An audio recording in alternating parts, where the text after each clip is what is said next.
What's on your evil mind? Hold your insulting tongue and mock my words well. How about this rumor that you are really hired, Mr. Stark?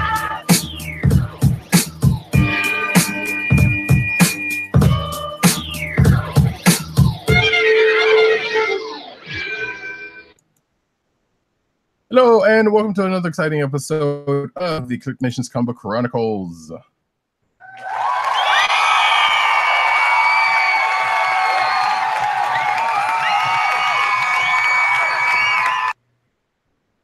For those who are about to rock, we salute you. That's right. And for those who are caught in the path of Hurricane Michael, we wish you to get to safe place and or hunker down if need be. Or, you know, kind of start the slow road to recovery and rebuilding. Well, that too, because I mean, it's still kind of hitting, and still kind of people are still kind of being affected about what the weather's going on. So that's why I'm mentioning that. Sure. It's, kind of blowing through. But yes, definitely hoping you're on the road to recovery. I am your host, Roddycat. You can find me at Roddycat on Twitter. You can also find me at really, what is going on here? You can also find me at News Nerds Need on Twitter and CB Caps on Instagram. And with me tonight is my co-host, the man who has slayed NYCC many a year, Agent 70. What's up, everybody? You didn't give me a chance to do the applause.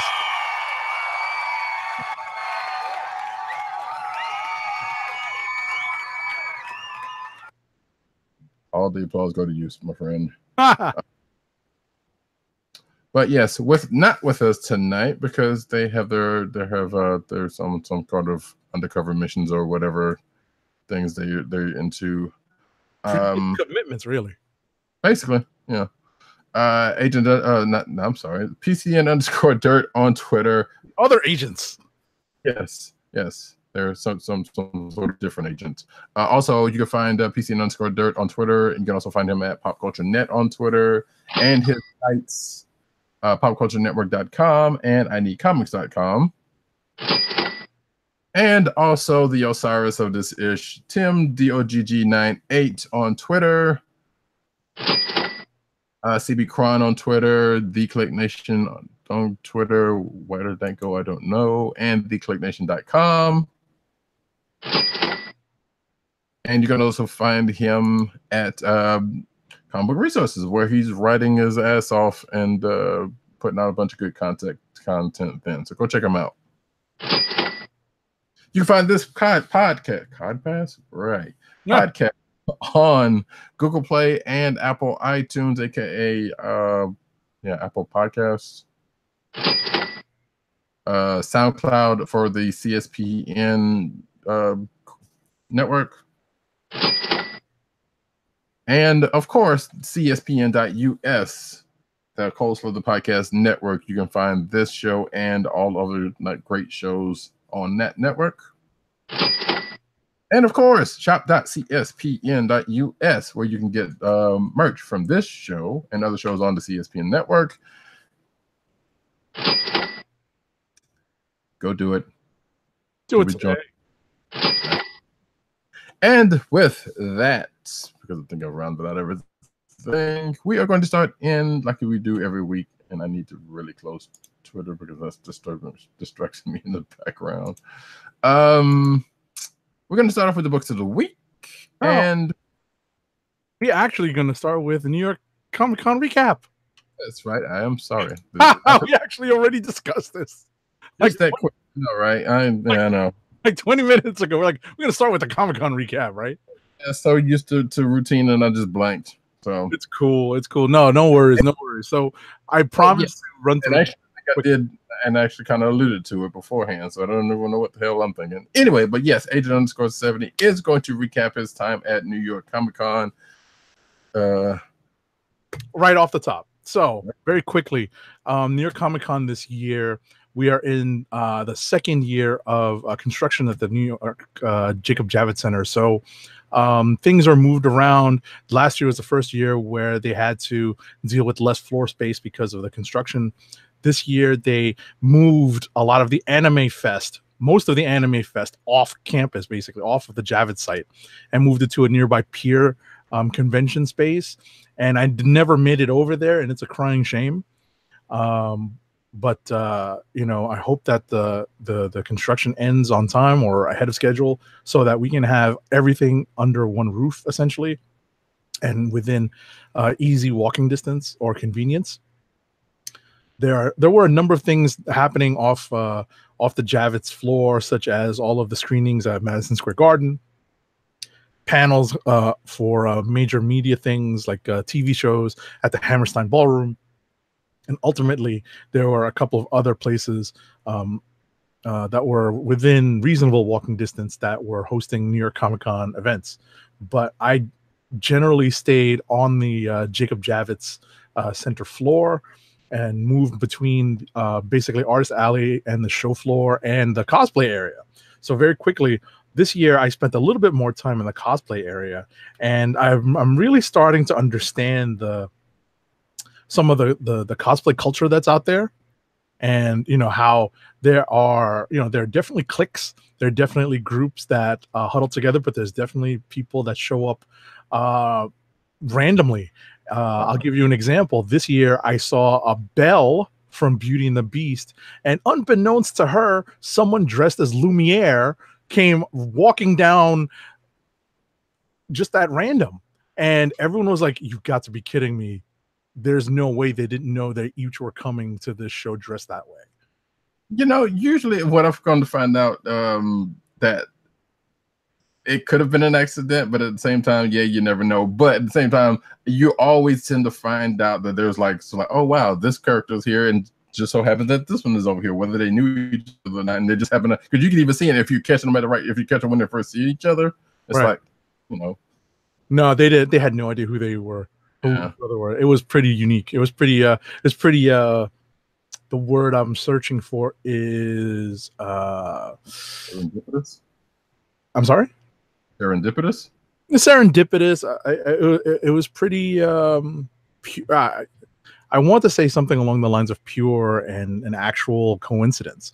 So ultimately, that was a lot of fun. I definitely found myself spending a little bit more time in the cosplay area, and my friends who cosplay on a regular basis are chiding me and trying to get me to cosplay. So we'll see. I don't know if it's ever going to go beyond dressing up as a shield agent in like fatigue pants and a you got a cap with you. I know that's probably, and what's funny is that's what they were saying, is that if you're going to do it, you got to go cap. And I said, well, I don't know if I'm going to get the online movie version of the cap costume that everyone likes to wear, or if I try to endeavor to use to make one of my favorite modern costumes, which is the Marvel Now cap. So we'll see. But exactly. That's always a possibility as well. But ultimately, getting back to the con, I was able to see lots of artists, lots of writers. I went to the one major panel I went to was the Marvel's Next Big Thing, where they did do a lot of announcements. I'm sure you covered all that in the news. So I won't belabor that point, but that was a lot of fun to sit through. I did make it to the cosplay contest, and it was a pretty fun night. That was a Saturday night. I'm gonna get into some of the things I saw and some of the things I picked up. First off, I did run into David Peterson, the creator of Mouse Guard, and I picked up something for a young family member. It's the Mouse Guard alphabet book, and it's really cool looking, and it's basically A through Z, and it involves things that you would see in Mouse Guard, like for the letter G. I was looking specifically for this. The letter G is for guard mouse, and there's a little, there's some cool stuff in here about a guard mouse and its role in the Mouse Guard universe. I did, in fact, get a couple of more signatures for my heroes, the 9/11, the the September 11th tribute book. I was able to cross off a few more creators, but although I did miss Graham Nolan.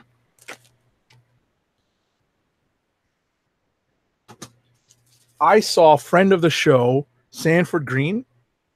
Nice. And I contributed to the cause of Bitter Root.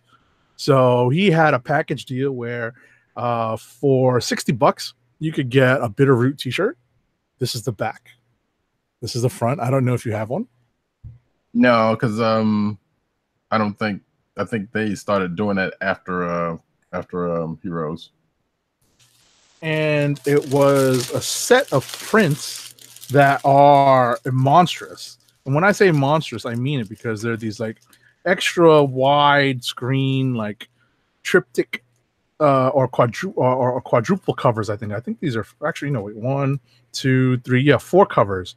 So you may recognize this from the previous volume of Black Panther.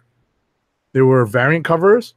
Oh man. And this is just look at how long this is. For the listeners on the podcast, I am literally dragging this print across the screen. Yes, because it is the connecting. I believe it's the Yeah, they're connecting covers. It's a print of the connecting covers from Black Panther by Sanford Green, and also from Heroes for Hire. Because I had the first part of that one. I may have all the covers also, but and for Heroes for Hire. These are all kind of funky sized prints. But they should prove challenging to frame. So that's that. I picked up this cool poster. It's a promotional poster, but Marjorie Liu, the co-creator of Monstrous, was kind enough to sign this for me. And she's always pretty nice to talk to. That's what I hear. It's like she's pretty awesome to talk to. And pretty. But yes. Absolutely. Oh, there's some more prints from Sanford Green. One is for Bitter Root, which comes out on November 14th. And I did tell them that we would be in contact with them to, get them on the show. Yeah. Both he and David F. Walker. And Chuck Brown? I did not speak to Chuck Brown, but I definitely spoke to the two of them. Gotcha. And a print by Sanford Green for, believe it's Black History Matters. Oh, nice. So that's that. And I did see. You might have had that one at Disabled at Heroes, but I didn't go by there, so I don't know. But I did see the stuff they didn't have yet. Gotcha. I did see Mitch Gerard's. He was sitting next to Tom King, but Tom King had a ticketed signing, so you had to get there in the morning to get a ticket for certain hours that Tom King would be at his table signing. And but Mitch Gerard's didn't have too bad of a line, but he had a great display of prints for sale. So I picked up 2. One is from his Punisher run, and you recognize this from when we were high on his run on the Punisher, one of the covers. Mm-hmm. And obviously from his recent run on Mr. Miracle. So this is signed by Mitch Gerard. Oh, I thought it said Math down to the bottom. Oh, no, Mitch. It says that's a signature Mitch. And the last print I got, I saw one of my trusty con stops is Jim Chung. He was not at New York Comic Con last year, but this year he came through with this glossy print of a very recent work for Marvel. This is the promo art for the relaunch. Mm-hmm. And, it's all the current renditions of the characters, including Thor's Golden Arm and including Jean Grey and X-Men Red and so on and so forth. So this was a lot of fun. This is definitely going up into the rotation very quickly on the office wall. So that's that for the prints. Last but not least, I wanted to talk about the T-shirt that I picked up at the Marvel booth. So I went to the Marvel booth, and this year they actually did not have a great number of artists and creators signing at their booth. What they ended up having this year were a bunch of panels that involved television talent on the Netflix and animation side. They had a Daredevil panel. I believe they had a Gifted panel on Sunday. So, and they had Avengers Rising as well. But at the booth, I was able to pick up from the merchandise part of the booth. I was able to pick up this T-shirt, and I pity the folks who aren't able to see this because they're not watching our YouTube stream. This is youtube.com/TheClickNation or TheClickNation/live. Check this out. It says, "I am Steve Rogers" in Groot style lettering.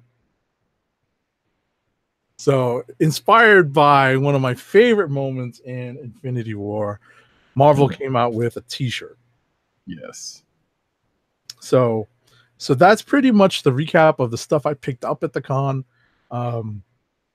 It was, as I said, a different experience this year because they're adjusting to the decreased amount of floor space. My focus kind of shifted from getting autograph after autograph to just kind of walking around and mingling with some of the creators and talking to some and spending some more time with friends who were cosplaying and just kind of seeing what they were doing, which was basically, unfortunately, taking lots and lots of pictures. That's one of the things that they do in the cosplay areas. So, they don't really get a chance to, unless they actively pull themselves away or have someone like me pull them away and from the cosplay photo areas and, try to partake in the other activities of the con. So, it's really not easy to be a cosplayer and still try to get the most out of a con ticket. I actually had some cosplayers say it'd be nice if all you want to do is go to the cosplay area, you could get a special ticket that didn't cost as much as a regular con pass. Yeah. And I understand their I understand their feelings on that. I do. Mm-hmm. Yeah, I mean, then there would be people who's like, well, I want to go to only the panels, so I just want to pay for this, and there would always be a lot of that, which still would kind of make some sense. At Matt Wang saying he loved my cosplay this year at New York Comic Con 2018. There was no cosplay; it's just regular old me. I don't know, roving reporter, Agent 70. These guys definitely not cover mode. So I guess speaking of, yeah, you didn't know because Matt sometimes you and Matt used to meet up, but we did actually. Oh, and by the way, special two-time guest of our show, Crystal Velasquez, actually appeared on a panel this year. Yes, you told me that beforehand, so that's awesome. So shout outs to her. And other than that, that was that was definitely a highlight. Unfortunately, that happened on Thursday, which is the one day I wasn't at the con. Right. Yeah, I kind of wish. Well, I guess this would be my wish. Is like, and I know that's kind of a tall order. I know some panels do this for certain stuff, but I kind of wish they would. There was a way to stream a lot of the panels. Like I know the bigger ones get streamed out and saved out, but I know there are a bunch of them that don't. Exactly. No, there's definitely some. There's some that get recorded, but a lot don't. I was going to mention that in closing regarding New York Comic Con, it's been a number of years now since they've had Thursday as a part of New York Comic Con. It was traditionally a 3-day show, and they started doing Thursday and more. And obviously this is done on purpose. They front loaded a lot of the programming. They brought in Mark Ruffalo to do a signing on Thursday. And a number of other things to happen on Thursday to try to get people to buy tickets to Thursday, which is traditionally the slowest day of the con. I've said this for the last few years. New York Comic Con, I think, is officially a 4-day show now.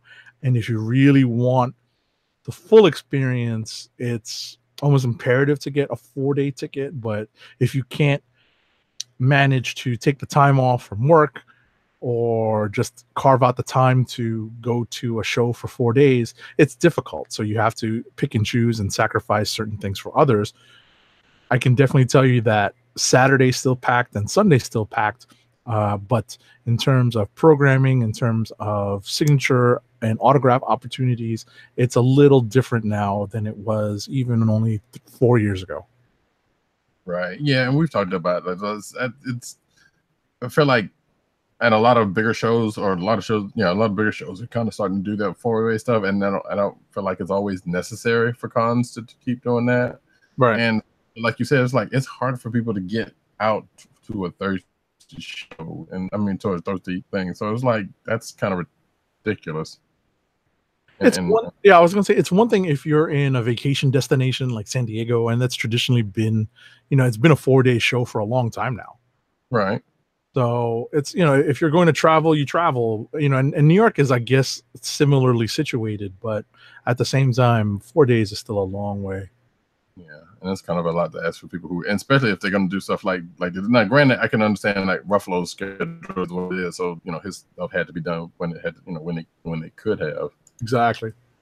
But trying to front load the con around that, if that was the case, not saying that it was, but or even in relation to that, like that's still kind of a tall order for the people to kind of get out to. And definitely.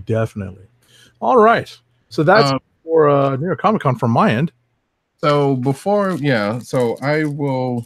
This is, I would say, tangentially related to that, and I'll just go ahead and get this out of the way. But we talked about this before, where Mondo has a set of Black Panther pins, and I got mine. So I don't know if this is going to play decently. But there's the Killmonger one. Oh, cool! It's a side profile. All of them, they all are. There's the Shuri one. Okay. And here's the Okoye one. Oh, nice. I want to say so it was a set a set of 3 that was like $30. So it was that. I don't remember if they may have already had some pins for Black Panther already. I can't remember. But regardless, those were the set that they had, and it was like I think it was before New York, but they was mentioned it beforehand, so they probably were selling those at the show. There is that. So I guess that's going to conclude the NYCC talk. Yes. All right, cool. Then let us get into the books of the week. Let's do a quickie transition.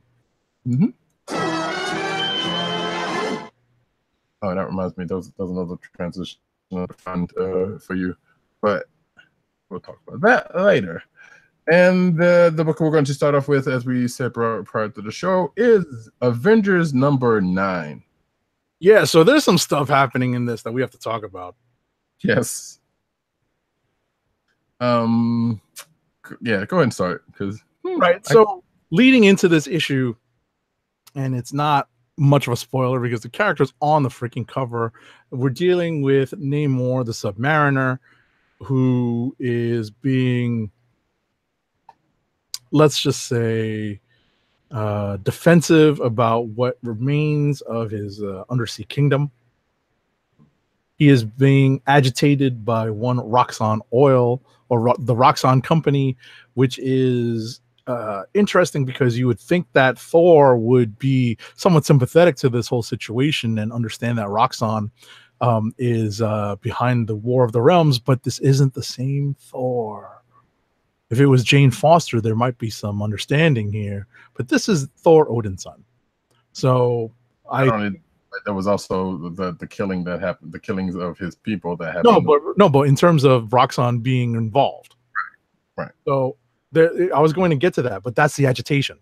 That's what I was going to get to, is that Roxxon in the doing what it is that they're doing and being corporate baddies. They basically kill and display as trophies members of the Atlantean race who try to stop them from polluting or doing whatever it is that they're doing. So Namor has basically vowed revenge against the surface world, against the entire surface world, but not in the traditional sense, not in the Atlantis attack sense. Which they reference. Exactly. And they make a point of saying, no, not that way. We're going to do this slightly differently. And they illustrate this by bringing in Tiger Shark and Stingray, our favorite Avenger, as per Matt Wang. No, he's no, he's never been a. I mean, he's been an Avenger, but no. All right. And what I got a kick out of is that I honestly had forgotten there was any relation between, or at least by marriage, between Tiger Shark and Stingray. And I thought their entire exchange up until the bad stuff happened was pretty interesting. So I said in my notes, it was like I love how they took great lengths to kind of to bring up their relation and them two and their relation, because no one has seen either one of them in a long while, or probably even cared. Mm-hmm. Shout out to Matt Wang. But so I was like, they just took a lot of time just to set that up, just to set up their relationship for no reason, seemingly. But I appreciate it. It's kind of, and so I will have to say, in going off of that, I admittedly I laughed at that whole scenario. Like, even after the bad part happened. I love how we refer to it as the bad part, because we're beating around the bush. Right. But something that hard, because really it's not that, okay. Well, it's bad because somebody kind of. Sure, but that person no one barely cared about. So to actually get into that, you may want to hit the spoiler bell. Yes, sir. Oh yeah, at the beginning, like you said, Tiger Shark and Stingray meet up. They have a brotherly fight, I guess you would call that, and then Namor kind of steps in and basically with an ultimatum, like, either you're with me or you're against me. And Stingray tries to talk him down, brings up Atlanta's attacks, and Namor, starts to just beat the ever-loving fool out of him. Yeah. And then it's like, well, that's your final warning. You didn't answer me. So he has these war sharks, and not totally. Well, actually, I'm about to say you probably could confuse them with war pigs, and that was the other thing I almost meant to have you play, but nevertheless, it wouldn't have worked. War sharks in metal, like Mad Max style, as I think. I believe PC underscores mentioned, or somebody mentioned. But regardless, it was he had these sharks with him, dressed in metal, as you do, and he had them attack and kill Stingray. Yeah. And again, I laughed my ass off at that whole thing. I should feel bad, but I really don't, because it was like, okay, man, that's just weird. I mean, knowing Stingray's history on our show, I felt bad for Stingray. Yeah, kind of. I guess. Sure, whatever. But so now we snap back to a few days earlier, which kind of set going back to the events that kind of set Namor into motion. Mm-hmm. Not including the acts of the Roxxon ship against the Atlantean people. Right, and all of this done while he is narrating the story. Right. So, and actually, I guess it's probably be the time to mention that Namor has undergone another look, and as I said in my notes, more like Emor. So anyway, yeah. As in like emo. Yes. Yeah. So got this like new goth look, or goth like emo type look, which that hasn't been explained yet. Right. He's also way more powerful than even with the fact that he is in the ocean. Right. When the Avengers finally catch up with him, that he's way more powerful than he used to be, and he says his signature tagline. So you don't worry about it, folks. He does that, and he also explains his version of why he's so powerful. But I have a strange feeling there's more to it. Oh, and there's also a tie to the first arc of the Avengers, with there being a dead celestial that messed up Atlantis. Mm-hmm. Now, here's where I start to have some issues. Not issues. Well, I guess it kind of are issues, because one,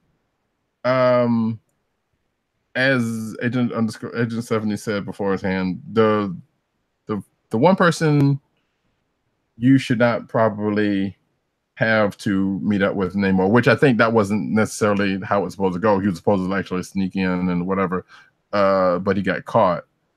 Was Black Panther, because they have history, fairly recent history, which got brought up. However, Namor is in his mind has it to where the Wakandans were the one that caused the trouble for him when he was the one who actually started all the BS. Because remember, he sent the Black Order to Wakanda first. even because the Black Order came in, messed up Atlantis, and then he sent them to Wakanda, which pretty much started off the whole beef within them the whole time during the Infinity and all that kind of other stuff. So him saying that was just like, really? To me, anyway. That being also saying that there was something else that was kind of weird. Not even one, but Thor, Captain Marvel, and Hulk. You could say Ghost Rider too, but you can explain that way. All of them were breathing and talking underwater with no kind of apparatus. And yes, you can say they all still need to breathe. And I don't know how they're just talking like that. Even Thor, with even though he's a god, and sure, he can hold his breath for a while and all of that, but like, wait, how are they doing that with no kind of apparatuses? I was about to say, I thought of that too. And what's funny is that I love Marquez's art on this in this issue. I did notice that. I was trying to figure out how they were all communicating, because there's three obvious characters that have breathing apparatus on them. Three. Exactly. Yes. Those are the ones that make the most sense. Yes, but like Ghost Rider, you can kind of explain away. Like maybe there's some supernatural ways for that to happen. But it still slightly doesn't fly because he's driving a car underwater. But we're got but the car's on fire. And fire, exactly. So hellfire. So hellfire burns everywhere. So you can kind of explain hellfire that. burns in space. So exactly. So you can explain that one away. But again, the other three people that actually need to breathe, even though they're powerful and they could probably hold their breath for a while, they were still talking like, hey, ain't nothing going on. And there was no visible apparatuses on any of them. Now, maybe they had a communication device on them, but that still doesn't explain how they're actually talking underwater. Mm-hmm. So very quickly to like kind of a nitpick, but it really isn't. No, it's not. It's not. I think that, but at the end of the day, I thought this was a pretty effective issue because, they kind of display all of the attributes that I think people forget that Namor has, which is that he really is one of the most powerful characters in the Marvel Universe, especially in water. So the biggest issue that I had with the Avengers approach in this is that you would think, in order to save, obviously this would make for a very boring comic book, but you would save all of the sweat, the blood, and the wear and tear on everyone by not sending in T'Challa, who has a recent history with Namor, to be the one to sneak in and be up close. You would just have Captain America literally walk in, hands in the air and say, "Hey, I need to speak to you, Namor," and that's essentially what happens anyway.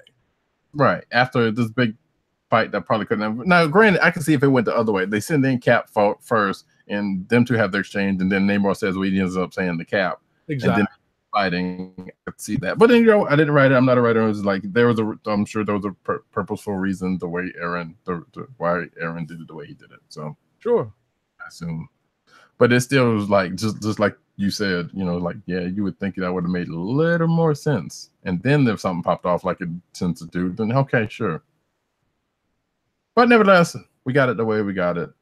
So this is a big Namor issue because what we end up finding out is that Namor takes his vengeance upon the Roxxon folks who did his people dirty. Right. Despite the effects of trying to get the people that the Avengers trying to save away from Namor, which they did do, but it got to him. Right. And ultimately we have Namor forming an evil faction. Yes. Some sort of Legion of Doom or, whatever you want to call it, undersea. I don't know if Aquaman and the others. I don't know. I don't know why that would. Well, I guess that would be the closest parallel, maybe. Right. So, these are, I guess, the more superpowered of the. I don't even know. Did you know all of them? Orca. No, him I knew. Tiger Shark. One other one that I don't know if it's Namora or if that's. I'm not sure who that is with the knife. The blue skin. After that, I'm kind of lost. I knew. I think I knew. I can't remember her name, but I feel like I've seen her before, and it was. But yeah, the rest of them I was like, I don't know who these people are, which I'm sure you'll find out. I was about to say, underwater is definitely a fertile ground for new character creation. There's also that too. But yeah, I guess his underwater Black Order is. We found out at the end of this issue. But yeah, otherwise this was a relatively action heavy issue. Yeah, lots of stuff happening. Yeah, I guess it's sad what happened to Stingray. I don't know. I barely that that dude when he was on, and I think I remember seeing somebody answered to, because Tim put out his article on it.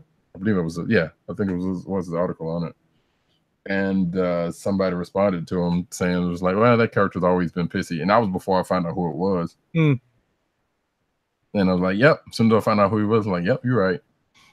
He wasn't that bad. I shouldn't say that. Like, Stingray was just kind of useless. Exactly. He was like a mildly okay design. He was basically Adam Strange, but for underwater. Alrighty. So yeah, we've exhausted that, I think. Yes, President Bartlett, please. What's next? So I guess we can go transition to the other book we've both read, because I believe that's the only other book we've both read. Yep, it sure is. Miss Marvel, number 35. Alrighty. And I will go ahead and take this time and say that I would think we're sending well wishes to G. Willow Wisdom, because I believe she is supposedly having some sort of surgery tomorrow morning, because she has been sick for a while. And I know she said what was going on in the post, but that I totally meant to read and I didn't. So there's been things going on with her recently. So I wish her a speedy recovery. And yes, we all do. With that tomorrow.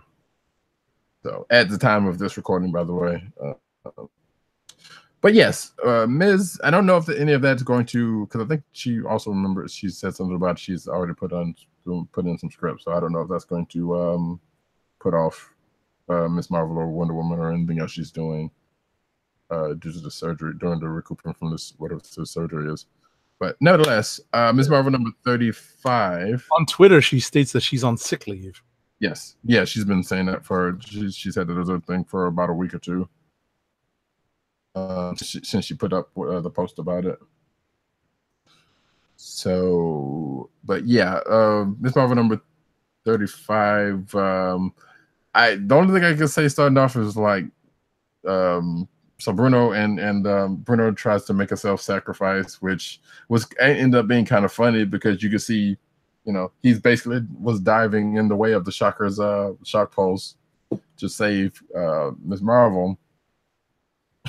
But it just seemed like it was in slow motion, which, as we know, I guess this is how this worked out, or she is just that fast. Like, he was diving in the way, and she caught him, and then they both disappeared. Which I'm fairly certain her powers have never before now had anything to do with shrinking anybody else. But yet it happened. But we just also found out her powers are based in time, which Bruno goes on to explain to her. And she's like, oh, okay, well, that makes sense. And I'm like, I'm glad it makes sense to you, because it really didn't to me fully. But it also had me thinking, I was like, well, wait, given what's been going on with time in the overall universe at all, shouldn't her powers have been getting screwy before now because of how they're based. So, but I don't know. That whole thing just kind of threw me for a second. Nevertheless, it kind of goes on. And Bruno kind of mentions to her that he's seen the future possibilities, and makes a proclamation to Kamala during the time that you probably should have maybe let's finish this up first and then talk type of situation. But they get past that. Kamala's back to fight Shocker again. Meanwhile, these tornadoes or whatever are showing up due to whatever the Shocker's experiments are doing, and Singularity comes back. But it all gets resolved because by way of Bruno doing something on his end. Well, basically, they shut these wormholes down, and yes. Everyone kind of goes back to where they came from, and Shocker gets shunted off to Brooklyn. So yes, I got a kick out of that. Yeah, especially who he meets up with when he gets back, and then it was like, it had to be Brooklyn, which he meets up when Miles Morales chilling in his reading something on a wall. Sure. I think he's like doing his homework or something because he's writing, he's got headphones on, and basically chilling, and then bloop, and drops in the Shocker. Sure. So, in a long, convoluted way, but it's kind of earned. We find Kamala and Bruno maybe not back together again, but definitely on, in a much better place. Which they were already getting to when this whole thing started. So, but yeah. It is. This book is always interesting. You and I both have always enjoyed this book when it comes out. Mm-hmm. This one is, I can assume, no exception.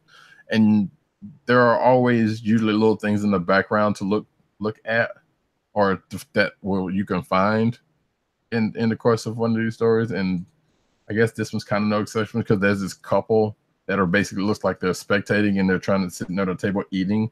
But then, as everything is, as Kamala and Shocker are fighting, mm-hmm. but then them later on the last page up in a tree. If you look, if you go to look, and they're still kind of just floating around there. So I was like, okay, that was a nice touch, and a callback to earlier in the issue. Oh yeah, I see that on the last page. Yeah.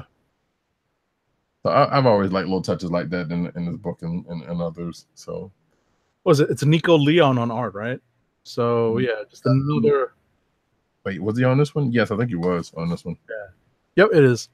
So and we've always loved the fact that the art, even though by different artists, stays a very consistent look. Helped along colors, and it just keeps it very consistent. There's no other way to do it. Zaki was on the book. He was also putting touches like that, and it's a long running thing with his books, and that I'm glad to kind of kept up. Absolutely. All righty. So, anyway, say again? Never mind. I was screwing up a dude's name. All righty. Move on from that. You got something you want to pull out? Actually, you want to talk about? Go ahead.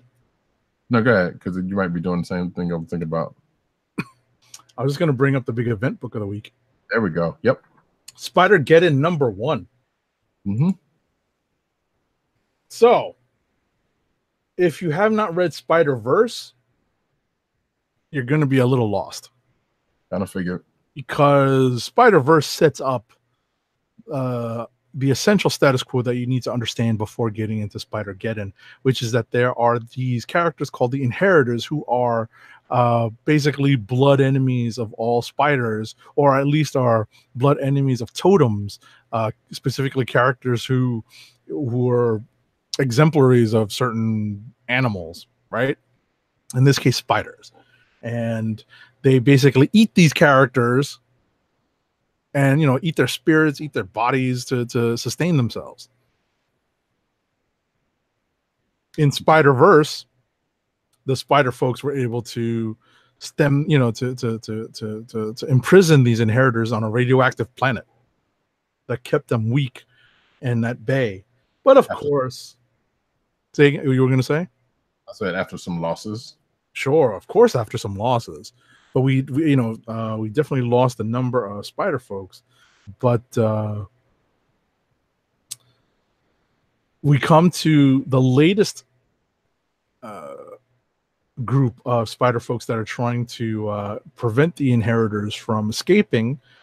But the one character that's causing, or at least unwittingly aiding the inheritors in their escape from this radioactive planet, is none other than everyone's favorite arrogant, miracle getting doctor who used to be a little fat and pudgy, all of a sudden got himself into a clone body of a superhero, one Otto Octavius.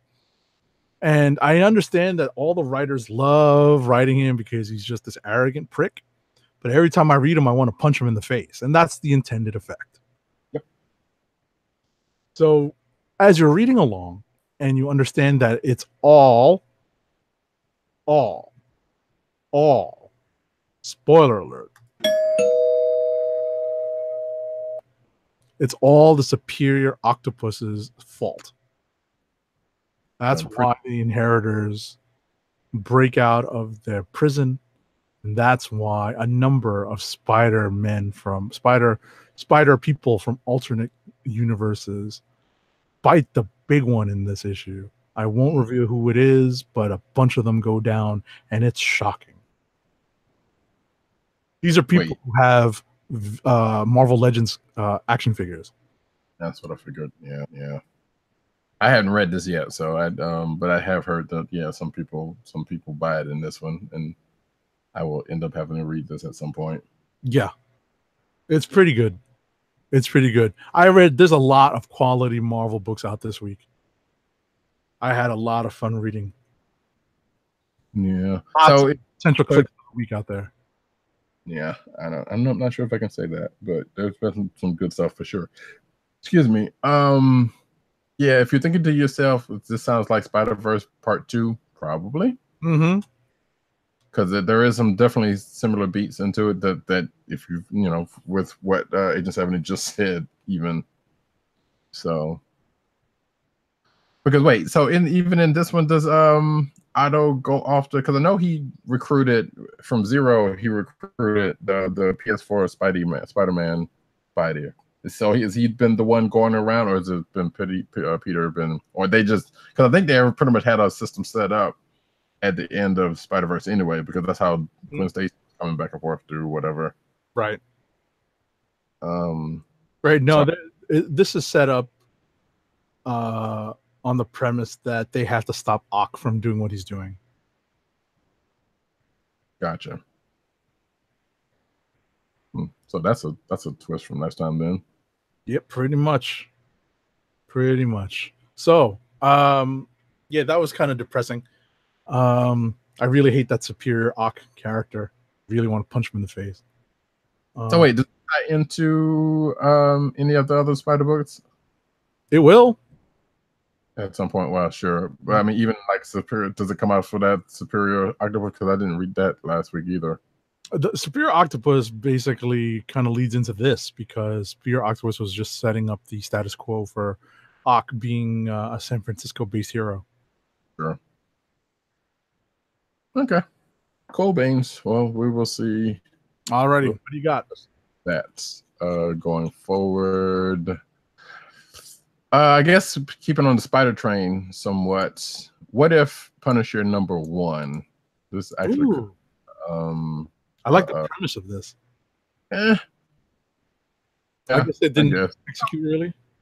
No, I mean it did. Let's put it this way. So, a little history. If you don't know what a what if book is, it's basically, hey, what if this happened instead of this? What if this person became this? What if this person didn't die instead of somebody close to this character? Or what if something happened? What if the main character that they're talking about is somebody else?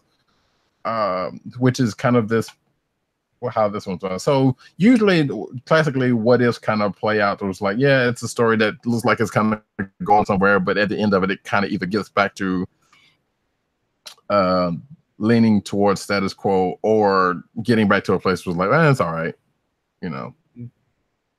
At some point, like I don't remember too many of them going out of their way to being like, nope, it's all bad and it stays this way, or just different, basically.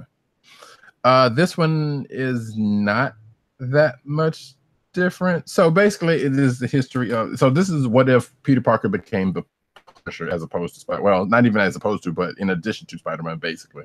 So it runs through his history. He gets his powers. Uncle Ben, dies. He does the wrestling thing. They allude to all of that leading up to, the part where Gwen Stacy.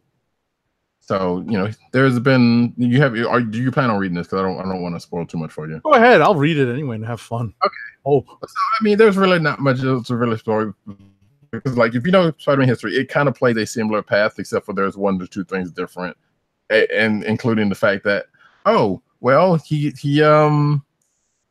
he when he goes after the burglar that kills Uncle Ben, instead of sending him over to the police, there's a gun exchange that happens, and Peter ends up with his gun, and he starts adding that to the arsenal, and then, as the other super criminals kind of pop off, he decides to start throwing more ordnance into the ring. In addition to, so basically he has his web shooters that have guns on them now, almost like one of those hidden guns you see in the movies that pop out from the wrist. Mm-hmm. So he has guns with interchangeable ammo types, which I can see that somebody throwing that costume into a game. Sure. At some point soon. But anyway, it's gonna be cosplayed at some point. Probably. If it hasn't already, I'd be shockingly surprised if no one's done that. So, he's in the black costume, but it's got the Spider/Punisher logo on it and that. So he's just going on, just offing or dismantling, or at least there's some implied deaths in a couple of cases, but basically killing and or getting rid of the classic villains he's gone off with, but at the same time he's, instead of being with Mary Jane, he's with Gwen Stacy, which he was at the first point, but and it kind of plays into, and of course the Goblin comes back up here and there, and and that, which leads up to that where Gwen Stacy would have died, and that ends up happening, but not actually, excuse me, that doesn't end up happening, but that scenario kind of ends up happening, but plays out a little differently. And of course, it leads up to a point where he decides to give up the mantle of Spider Punisher, which at the same time he's still doing like the thing with the Bugle, selling the pictures, and Jameson's capitalizing and all that kind of good stuff. He's all doing this in his head, narrating this in his head as he's going around to it in weird detail. Not much detail, but just weird details like, hey, yeah, my EMP rounds took care of the shocker, or my incinerator rounds took care of this, and my armor-piercing bullets, got rid of the octopus's plans, to that detail. Mm-hmm. So, but like I said, it just leads up to what it looks like to him giving up the mantle of Spider Punisher, but from there, it goes on to talking about, which you can kind of see in the last few panels, a familiar character to the Punisher Punisher mythos, possibly becoming the Punisher. So it actually kind of just plays into both of them. All right, and that plays out pretty much like it normally does. But to see how I get from there to there, doesn't necessarily have any relation to each other, with the exception of the last part that I told you, that the Peter gave up the costume, and then things happen. So that's pretty much how that plays out. But other than that, like, it was an alright issue, but I was like, okay, it did what a what if normally does, except for it just added on this other person whose mythos it actually would have been into the mix. But it still had it going to where it would have normally gone. Gotcha. So there's the what ifs that can go both ways. Like they could either be like, well, this is just gonna go. There's gonna be some similar beats, and it ends up being, like I said earlier, the way it plays out at some point, or it's just gonna say, well, it could be different up to a point, and then just kind of lays back out. And this was a little bit of both of that. Sure. So, alrighty. If you're interested, check it out. One more book each, and then we do rapid fire. Yup. Okay. So, for my next book that I'll go in depth in, I'll probably do Immortal Hulk #7, because I had a lot of fun reading this. I know that one of our other panelists, or one of our other regular panelists, had a lot of fun reading this. There's some funky stuff going on in here. One of the things that we've discovered is that there's a specific aspect of the Hulk that may or may not be becoming evident and being revealed in the pages of Immortal Hulk. What we have is what has been called within these pages a demon Hulk. And there's going to be certain aspects of that have to be explored. But this issue actually reminds me of one of my all-time favorite comics. And we were talking in our group chat earlier today on this. I don't know if you had a chance to skim through that, Roddy. Yeah, I did. This issue reminds me of one of my favorite comics of all time. Read it as a kid, read this comic to pieces. I'm referring to Incredible Hulk #300, which was written by Bill Mantlo and drawn by Sal Buscema. And it hits a lot of the same beats, and it just brought back a lot of good memories. Reading this again, this is a very much an action-packed issue, like 300 was. This is in the vein of Avengers number 9 this week, where we have the Avengers against a pretty much unstoppable foe, but this one is a little bit more believable because it's the Hulk, and they're also fighting above water, so there's no issues with how everyone's breathing, but there are issues with how everyone's still alive after the Hulk is basically pounding the living snot out of them. And what's interesting is that, somewhat based on the art by Joe Bennett, you start to see there's something different about this version of the Hulk than any other Hulk, and obviously the Demon Hulk part kind of plays into it. Thor starts to hint at this transformation in the Hulk from the traditional version of the character to something different. And what the Avengers are able to do after basically getting pounded and knocked around by the Hulk, what Iron Man is able to do is kind of exploit this particular version of the Hulk's one primary weakness, if you can call it that, which is that this Hulk walks at night. And what they're able to unleash is something that counteracts that. I don't want to spoil too much. It actually is it's actually fairly interesting to read. It was actually, a fast-paced read, written by Al Ewing. I actually got my Immortal Hulk #1 signed by Al Ewing, by the way, at New York Comic Con. Forgot to mention that. But we find the Hulk, or the remnants of the Hulk, towards the end of the issue, being held at bay by the Avengers using a particular form of technology. And yes, one that I'm skimming through it now, one that looks like it has both movie ties and I assumed ties to Infinity, but it's more of a movie tie than that. I mean, then whatever. Well, possibly. So we go from there, and because that tech, it's that same thing that Tony was trying to, a piece of Hulk poster tech that Tony kind of had with him in the Age of Ultron. I can't remember, not Age of Ultron, but yeah, it was Age of Ultron. It was Age of Ultron. But what I was going to get to is, for fans of The Walking Dead, And if you watch the television show, if you get to the end of this book, there's an interesting cliffhanger page, and it brings to mind scenes from The Walking Dead, past seasons and past comics. So this actually ends on a very interesting cliffhanger. This is a very strange twist at the end of this story. So I am curious to see how this goes. I definitely read this with, with some excitement, some bated breath, trying to figure out what in the world is going on in this book now. Okay. Right. Huh. So Roddy's reading along as I'm describing the events of this book. Yeah. And, there's definitely some shock on the last page. Interesting. I don't know about the Walking Dead tie, but this is definitely. And actually, as I'm skimming the head, there's a weird.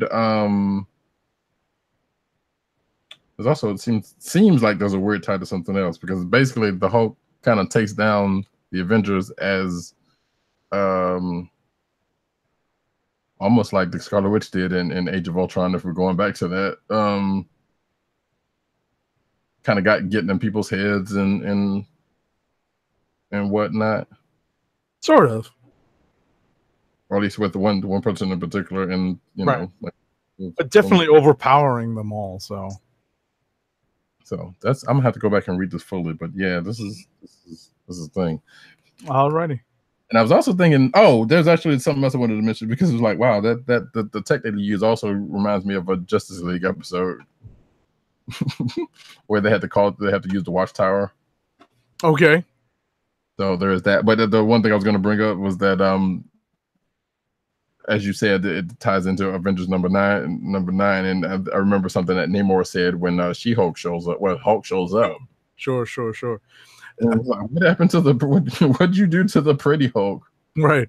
What I was gonna mention, and something that came up that I brought up in the group chat earlier, was that it was weird that we're 7 issues into this book, and somehow the Avengers had figured out what the primary weakness of this Hulk was. Right. Because I guess at this point it had become evident to them, or just the big brains on the team had figured it out. Based on the Hulk's appearances to this point, or the Demon Hulk's appearances to this point in the story. It's just, I honestly was kind of stuck thinking, well, it's similar to the solution from Incredible Hulk 300. I'm not spoiling anything when I say this. This is many, many moons ago. The solution that they found for the Savage Hulk in that issue was Doctor Strange banishing the Hulk to the crossroads, the cosmic crossroads of dimensions.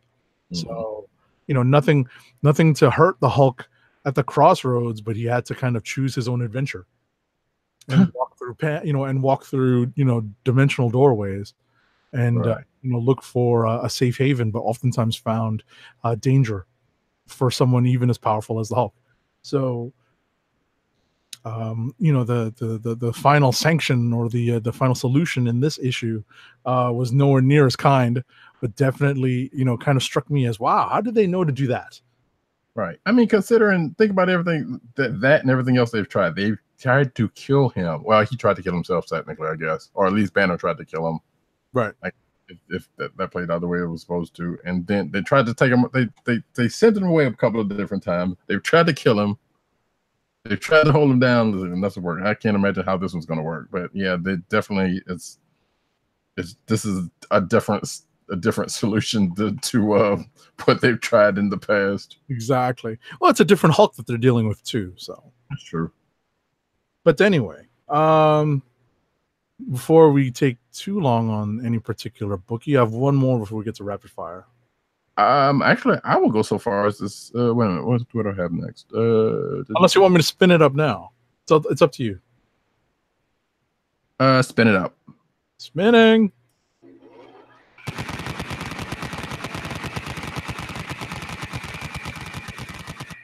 Because the one I would have. I could kind of summarize this one, and I will go start by saying Exiles number 9.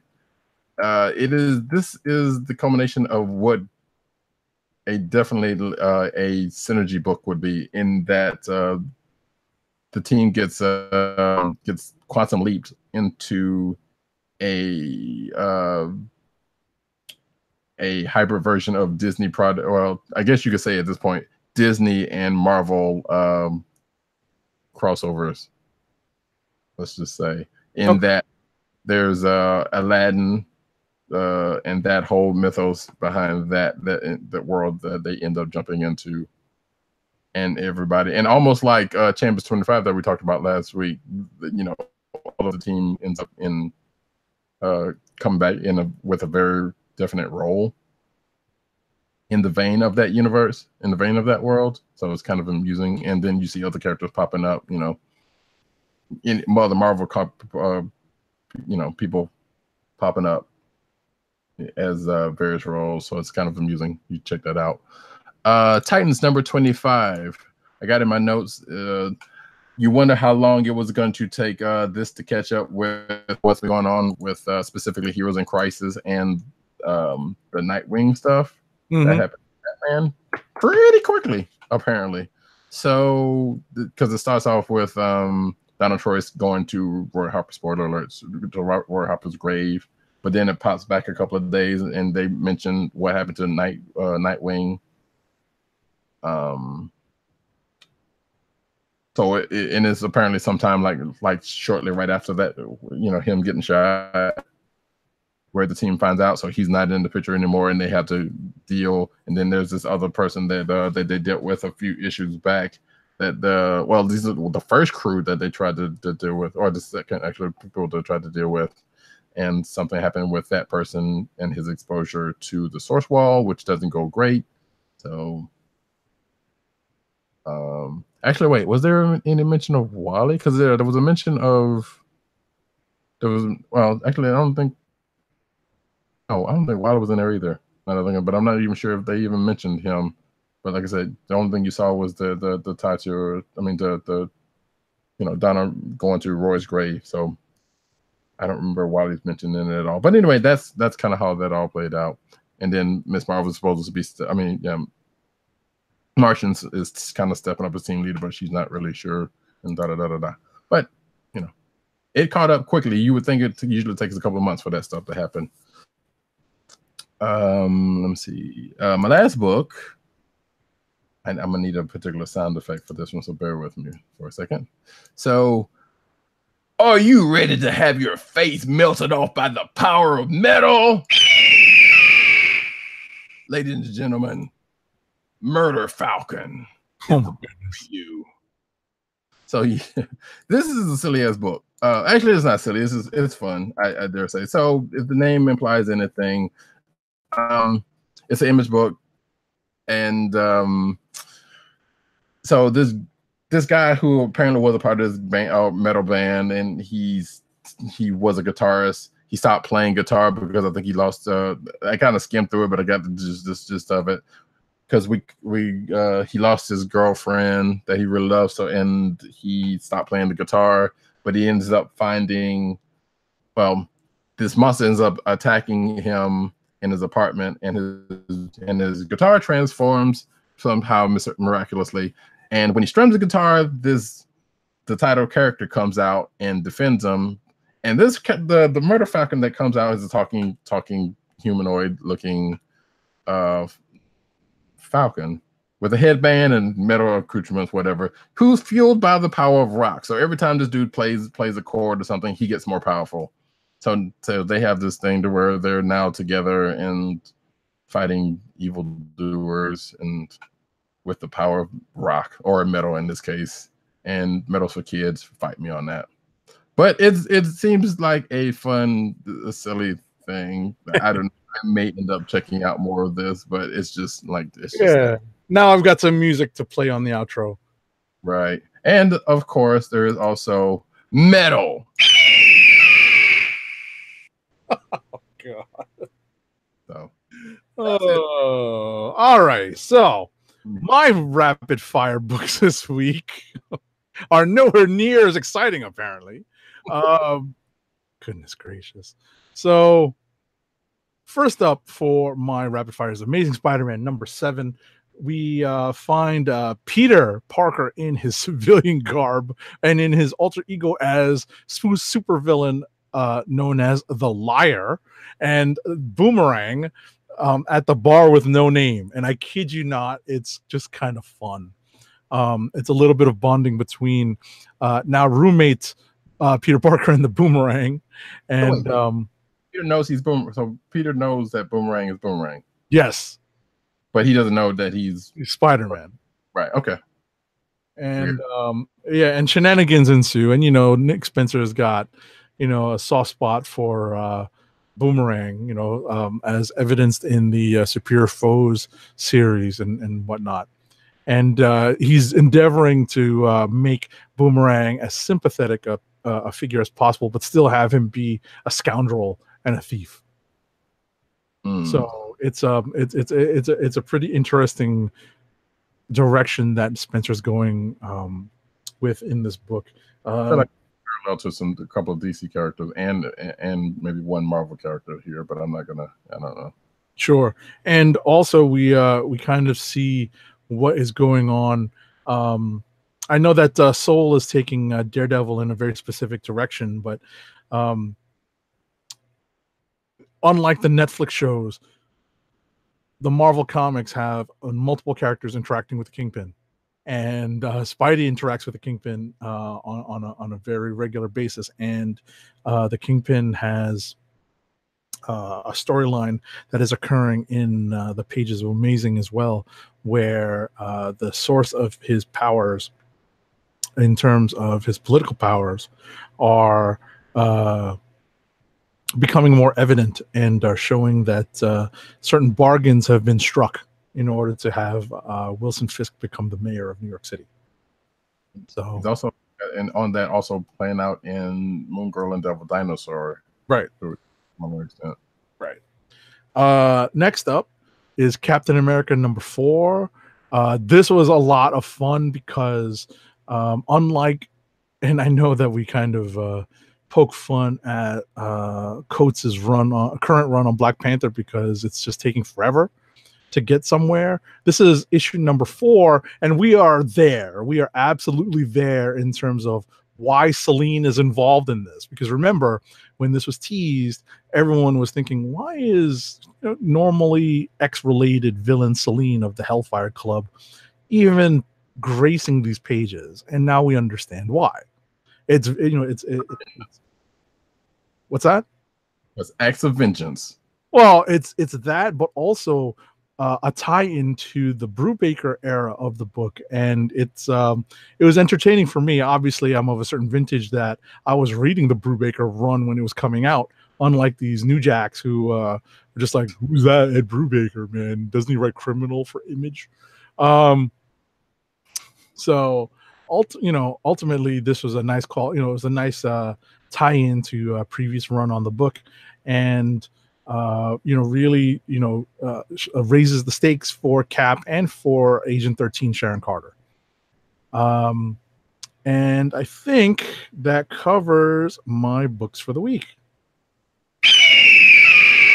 Oh God! All right, so we're going to get to clicks of the week.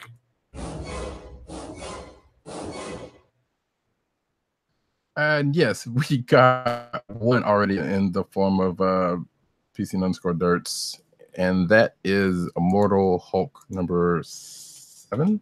Mm-hmm. And I liked Immortal Hulk #7 a lot. It's, for me, in all honesty, it's between Spider-Geddon #1 and Immortal Hulk #7.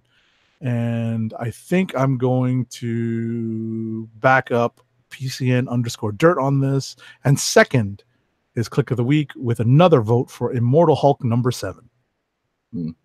And I like in his note, he says, Immortal Hulk, the Walking Dead has some horrific endings, which you alluded to earlier. Mm-hmm. And he says, Al Ewing said, hold my beer. That's right. So, Cool beans. And we didn't get one for Tim this week that I saw.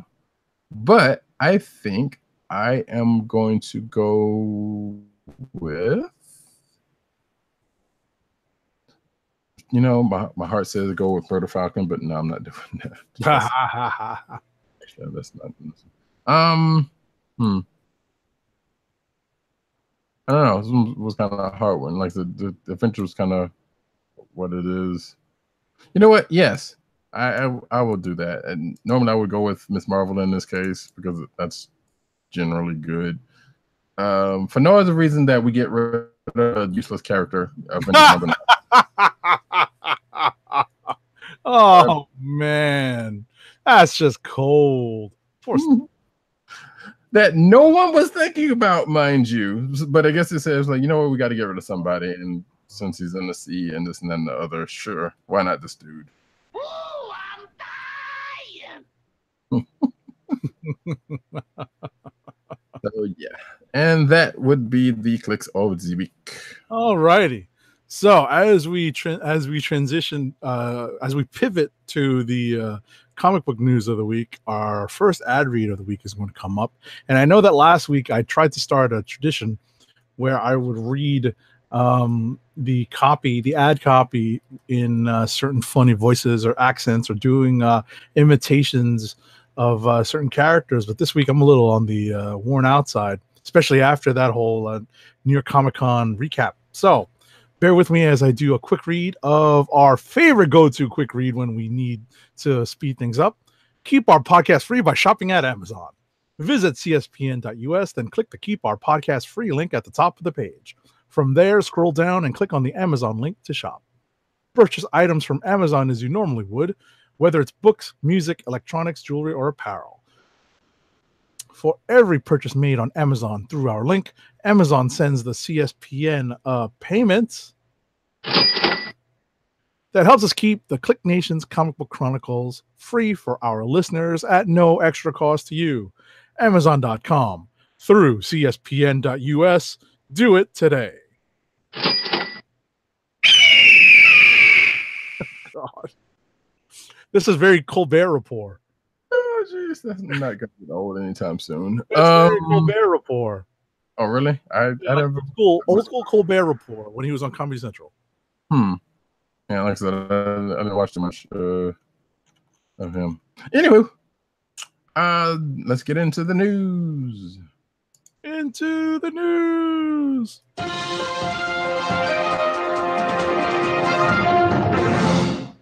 And we start off as we do every week with the cinematic news.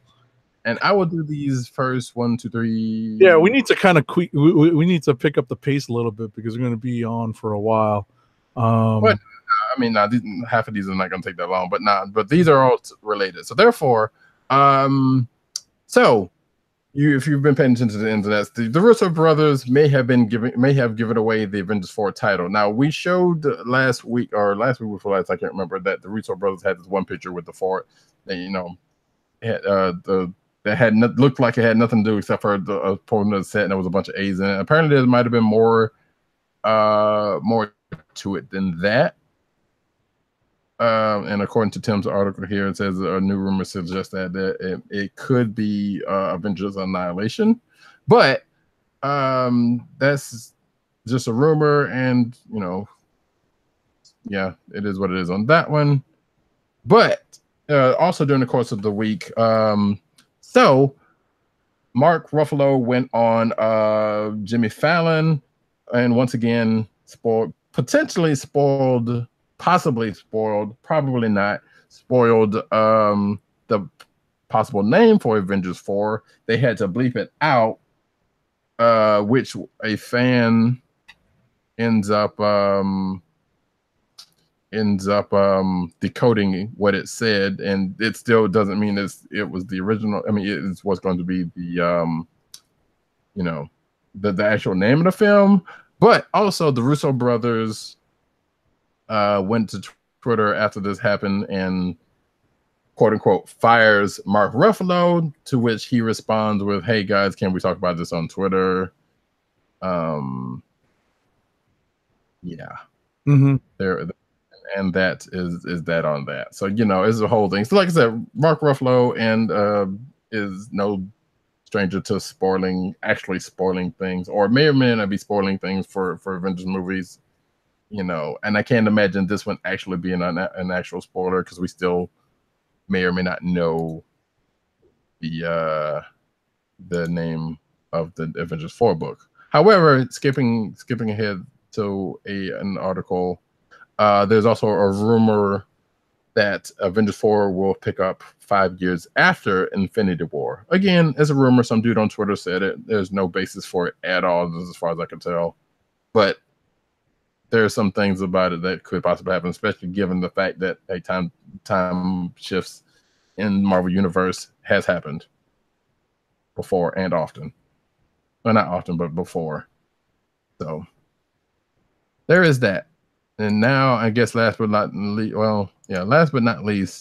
to take care of what Ruffalo watch.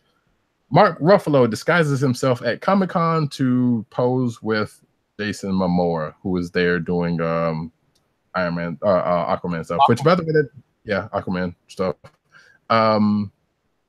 Which, by the way, if you've not seen that trailer, it's actually pretty good. That last trailer. No. It was. It came out during New York Comic Con, and it was pretty good. Mm-hmm. So, and it's like 5 minutes or so, which I don't think I have in the lineup, but regardless, it's out there. Go check it out.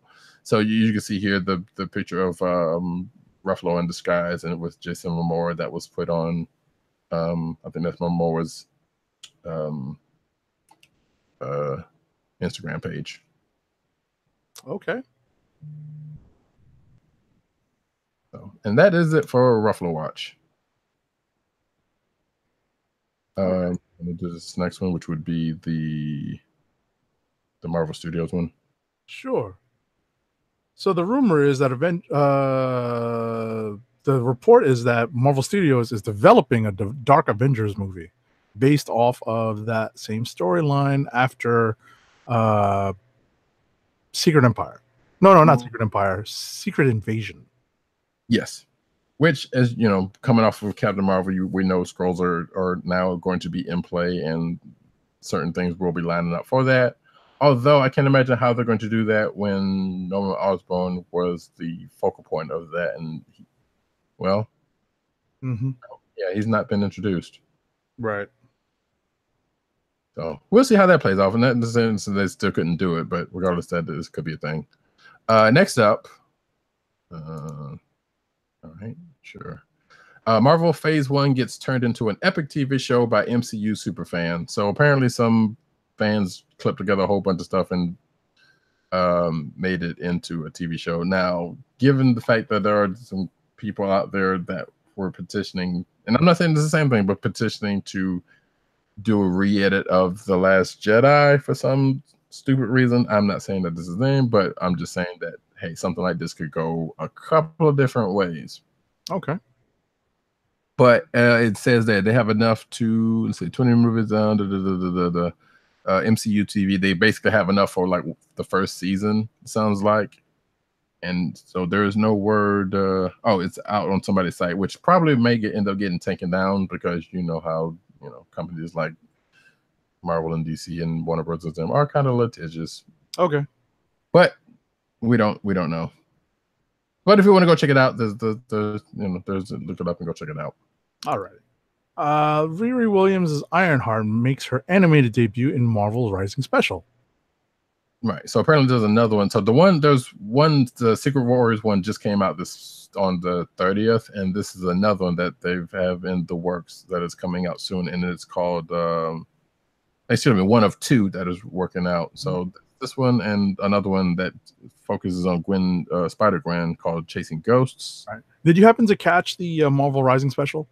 I have it recorded, but haven't watched it yet. I caught a few minutes of it, like in chunks, and it made me smile.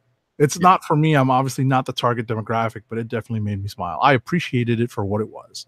Exactly, and I've seen a couple of like interviews with the cast, some of the cast. I really like and don't like the casting of America Chavez, because she seems a little too perky for what America Chavez is, but still, it's all, again, we're not the academic graphic, and for what I have seen of it, in the church clips and stuff, it looks pretty good. Right. So if you got a little one, or even if you're a big kid who enjoys these characters, you might get a kick out of it. Mm-hmm. Next up. Yep. Marvel announces new animated Lego special Vexed by Venom, which is the name of it. So this, again, a lot of stuff has come out of New York Comic Con. So Lego Spider-Man, there's no stranger to doing little animated things in and out of the Marvel universe, and this is no different. Oh, okay. Apparently, Tim's click of the week is Spider-Geddon #1. Nice. So, because I know he's been taking care of some things and being in the path of the hurricane. So, yep. Thanks for tuning in, Tim. Yeah, thanks, Tim. So there's that. But yeah, there's going to be a new Lego animated thing, and it's Venom. All right. Just in time for. Oh yeah, just in time for. Oh no, it'll be a little late, but on the heels of maybe the Venom movie, which is for the next story. So Venom, improbably, let's put it that way, sets an October box office record with $80 million for its opening weekend. None of that is my money. Well, exactly. None of it's mine too. I do know someone who has seen it and said they liked it, and they don't have. Yes, William Bruce West. No, actually, not even him. Somebody else I know who doesn't have an affinity with any of the characters, but she apparently liked it. Good on them. And I also partially think that there was nothing else that was out. Granted, they also mentioned that A Star Is Born, that Lady Gaga. It's a totally different direction, though. That's the thing. So, and they both kind of did some numbers, which I also attribute that to not much has come out yet. Yeah, I was about to say, if you're in the mood for one thing, you in one direction. If you're in the mood for another thing, you in the other. Or more like starving, as some would say. Like possibly. I don't, that's just me. That's my, whatever. So here's the thing good going on there. Star Wars Mandalorian TV show sets Taika Waititi and others to direct. So this kind of came out as we were talking last week, and I didn't put in the lineup because it was kind of around and about. But yeah, so apparently there's going to be a bunch of people directing that show, including including Taika Waititi of Thor Ragnarok fame. There's also Dave Filoni's going to direct the pilot. Bryce Dallas Howard, who I didn't know did any directing, but okay. Rick Famuyiwa is also directing, and Deborah Chow is also directing an episode. So they got some names that's going to be directing episodes of the show. And as you can see, Taika Waititi being silly as he normally does on the set of Ragnarok. So this is could possibly be interesting for whatever that show is going to being. All right. Next up, the Disney Fox deal could be completed and closed earlier than expected. So it was announced that they anticipate closing this deal by January 1st of 2019. So we could be finding out very soon how all of the Marvel characters that have been under the auspices of Fox Studios are going to be put into the MCU. And we already got word on Feige kind of going to overseeing the X-Men stuff, so we already been a little bit of word here and there on that. Stop that. KLIQ turns heads as Harley Quinn in upcoming DC Universe series. So this also came out last week. Actually, if you get a chance to, and it came out at New York Comic Con, obviously, but so yeah, we already knew about the Harley Quinn kind of more adult focused animated thing that's going to be on DC Universe. It is not out yet, but the trailer is up and you should check it out. It's actually kind of interesting. So it's basically her and Poison Ivy talking in the jail. So a person may end up showing up in the course of the trailer, but just check it out. It's kind of fun. Right. And it's funny that this is an animated thing, but this is, a rendition of the character, using KLIQ herself. Yes, she's actually she's actually not bad as a voice, or at least in that snippet of it. And there's also a reference to a certain Marvel character, which is amusing. Alrighty. A Gotham showrunner has given the latest, most blatant Harley Quinn tease. Yes, So apparently, during New York Comic Con at a panel, a Gotham showrunner, John Stevens, basically said, "Hey, Harley Quinn's probably going to show." Oh shit! So, and where did I put that dang on thing? So there was another a related article, which I don't know why I didn't put it here. But if I can find it, here we go. And I just take that ahead because Gotham showrunner confirms long-running Barbara Cream rumor. So basically, the Harley Quinn thing has been a thing for a while, and I remember this because when I was watching Gotham constantly, which I need to catch up, Barbara Cream is in the show, and at one point they were basically seemingly trying to turn her into Harley Quinn, and the showrunner kind of confirmed that they actually were trying to do that, but they didn't. Or they were going to actually do it, but they didn't. So that was the thing that happened. And since this is the fifth season, I guess it was like, yeah, they're just gonna put a whole bunch of stuff in, let it go. Next up, Titan Starfire will wear her comic book costume in season 1. Which comic book costume? Her classic one. Really? That's what it sounds like. Yeah. Which, yeah, and there's no, so apparently Anna Diop was asked about it. And she says, it's awesome because or something about it, but as soon as I put it on, everyone was flipping out. She said, it's awesome because it's something that so many people have seen for so long, and it means so much to people that this is the first time we're bringing it to life. But, our story takes its time. It takes its time. It's an origin story, so it takes its time, and the characters coming to a place where you see them. And the way that everyone knows. So yeah, apparently at some point in season 1, she's going to get the classic swimsuit. Interesting. Yeah, which, hey, I mean, she's not a bad looking woman. But yeah, I didn't think they would actually do that because something like that wouldn't, it's on the racy side. That too, yes, that especially actually, because I know they redesigned her costume a number of times to try to make it less racy. So I would have presumed that they would have gone with a safer design from more recent vintage, so that they could just avoid all that. Because even the most recent designs don't make it non-sexy. It's just not as racy. So actually, I have to go back on what I said because all we know is it's going to be a classic version. We don't necessarily know if it's the classic version because, like you just said, they have kind of tried to redesign it. But by certain accounts, it sounds like they may be doing the bikini one. Okay. Yeah, I don't know, but again, like you said, that's going to be weird how that's going to play. Alrighty. Next up, we are all apparently still living single because Erica Alexander has joined Black Lightning season 2 as a character. Maxine Shaw, attorney at law, and Scooter are back together again, folks, or will be in season 2. Not playing those characters, obviously. Which I heard there's something that happened with the premiere that happened recently. So she'll be an ongoing or not an ongoing. She'll appear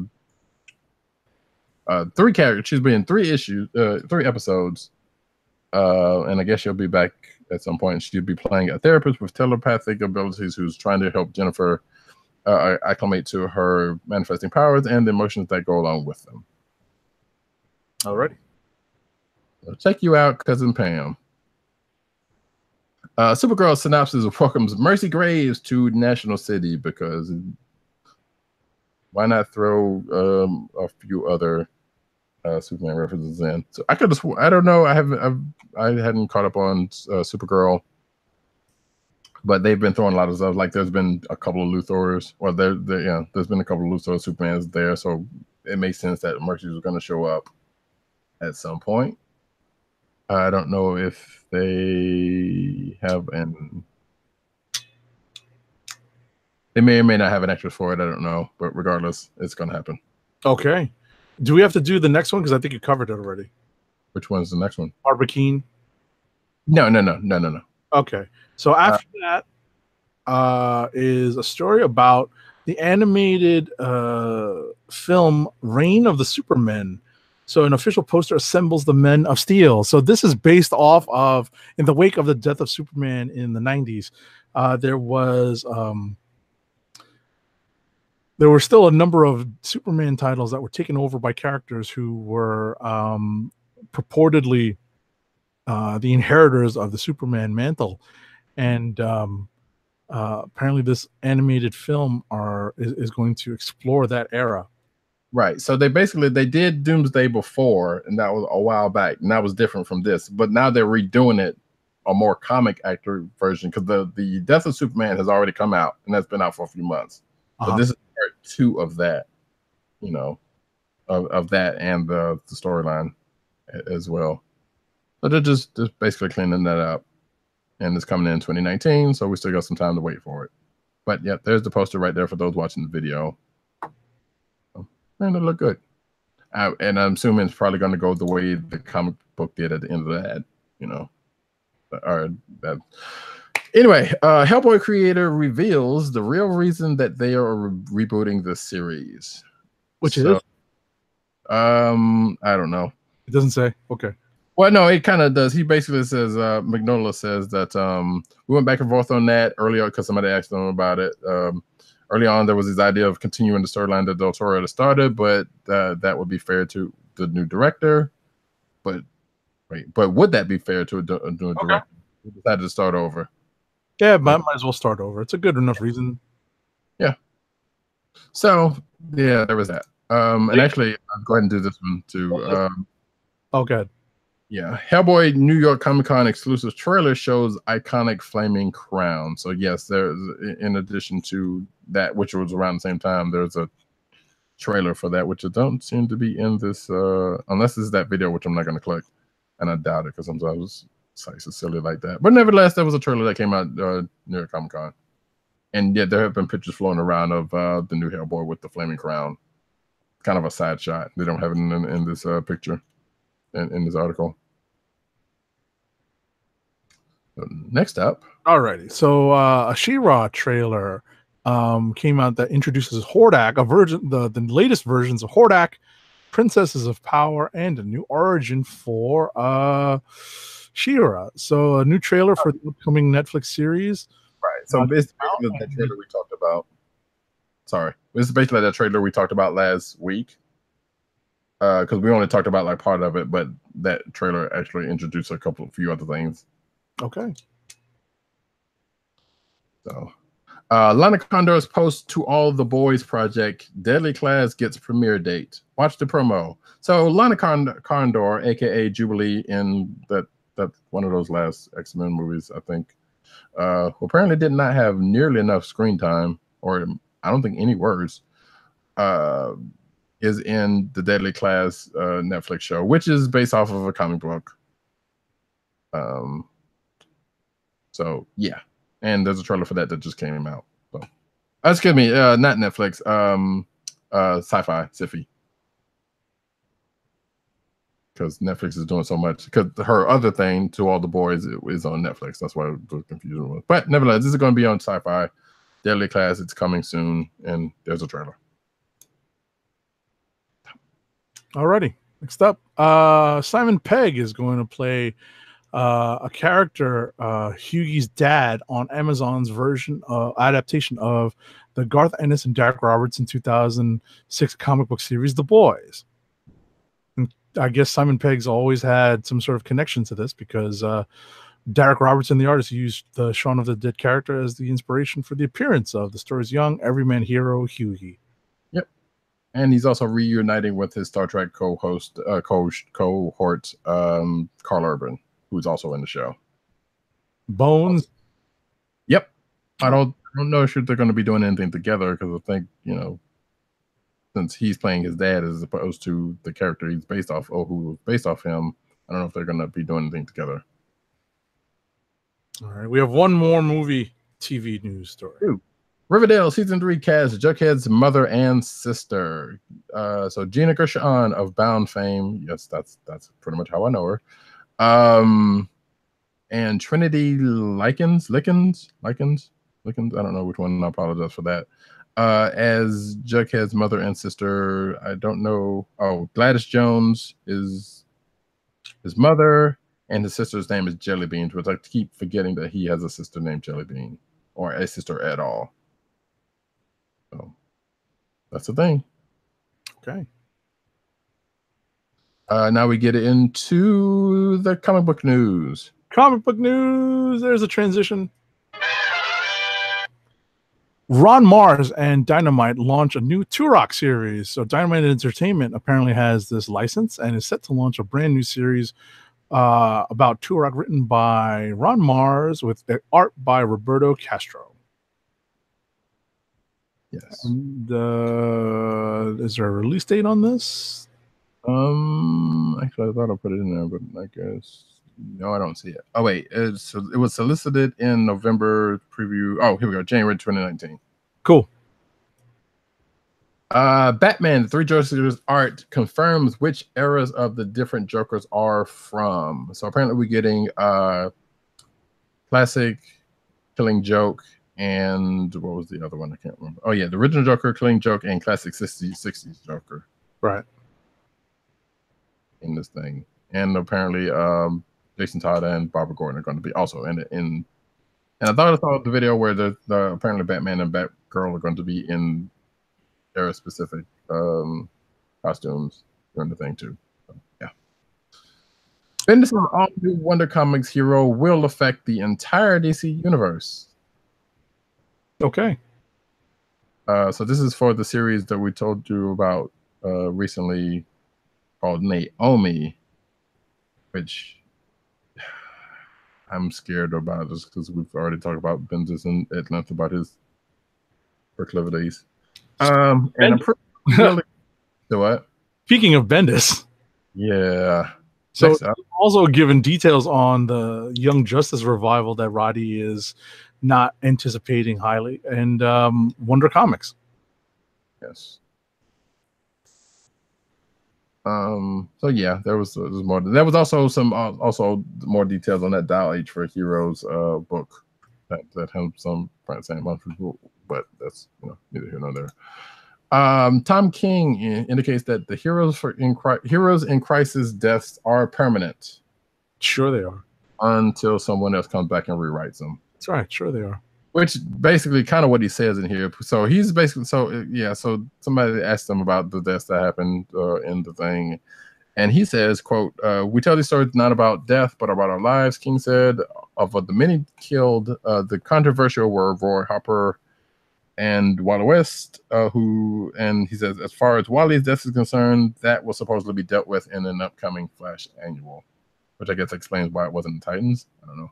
Mm-hmm. Though Joshua Williamson has yet to clarify what exactly that would entail, and if and when those killed do come back, it may not be killed who revives them, which that makes total sense because to him writing the story, they're dead, but somebody else could probably come along and bring them back to life, as tends to happen at some point, or it could be permanent. I doubt it.